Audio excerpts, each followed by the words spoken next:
Well, for more on the situation in Afghanistan, we can speak now to our Foreign Affairs editor, Armen Georgian, who's been looking at what's been happening.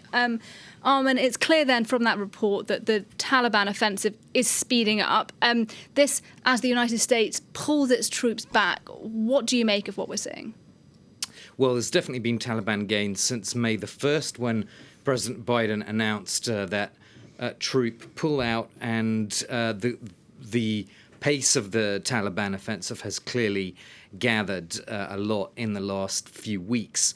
And the Taliban now control an estimated 1/3 of the country. They've stretched Afghan security forces by putting pressure on them in the north, while also keeping the pressure up in contested areas further south. So this kind of double pressure, particularly with the northern fighting, which is not traditionally a Taliban stronghold, but that kind of stretching of the Afghan security forces seems to be working, Nadia. And what's very ominous is that even the Afghan special forces can't really clear out the Taliban in places that the Taliban have newly captured. So if the elite forces can't do that, then presumably the chances are pretty slim for the rest of the Afghan security forces to be able to push back, to push the Taliban out of the places that they've captured in the last few weeks. And there really doesn't seem to be any obvious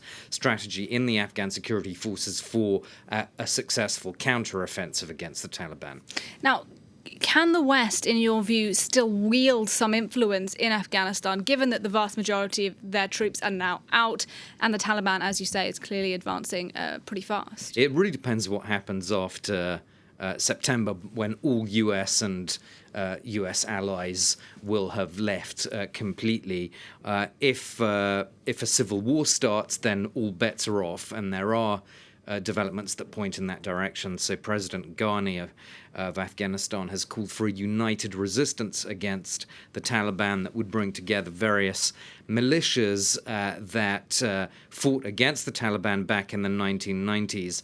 And in a similar vein, the UN Special Envoy to Afghanistan has said the possible slide towards dire scenarios is undeniable. So essentially alluding to that possibility of going back to something like the civil war of the 1990s. And after all, if the Afghan government, which is already in a very perilous position, found that it had its back to the wall in September or the following months, then why wouldn't it try everything it can, even at the risk of pushing the country back to civil war? The West certainly wants to have some sort of presence, or rather, I should say, a way into Afghanistan through Kabul International Airport, and it wants to maintain some infrastructure in Afghanistan, but it's certainly not a given that it will be able to hold on to those things after September the 11th. All right, Armen Georgian, thank you very much indeed there for your analysis.